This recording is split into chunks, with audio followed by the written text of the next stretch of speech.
મારું નામ રાત્રિ વિનોભાઈ છે અને મારી ફેક્ટરીનું નામ છે મારુતિ ટેક્સટાઇલ, કેસરી ટેક્સટાઇલ, હોમિયાપેટ. મારે ડમ્સુ મેન્યુફેક્ચરિંગનું કામ છે. મેં અહીંયા સોલાર મુકાવેલું છે અને કંપનીનું 70 કિલોવોટનું છે અને 30 કિલોવોટનું મૂકેલું છે. તમારી કંપનીમાં સોલાર લગાવવાથી તમને કેટલો ફાયદો છે? મારે 90% જેવો બેનિફિટ છે સોલારમાં લાઈટ. રેનેક્સની ટીમનું કામ તમને કેવું લાગ્યું? અહીં રેનેક્સનું ટીમનું કામ સારું છે અને જે પ્રમાણે કીધું તે પ્રમાણે મારે કામ પતી ગયેલું છે. પછી તમારા મનમાં જે પ્રશ્ન હતો કે સોલાર લગાવવાથી ઉપરના શેડમાં પાણી લીકેજનો પ્રશ્ન રહેશે, એવું અત્યારે છે કે નહીં? એનો કોઈ હજી સુધી કોઈ ઇસ્યુ આવ્યો નથી નખાવ્યા પછી. સોલાર લગાવ્યા પછી તમારે ત્યાં સોલારમાં કોઈ પ્રોબ્લેમ આવ્યો છે? જો આવ્યો હોય તો તેનું નિવારણ કેવી રીતે આવે?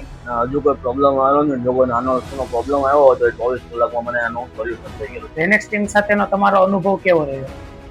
એનો બહુ સારો છે અને ધવલ જે બતાવ્યું હતું એ રીતનું મારે કામ કરેલું છે.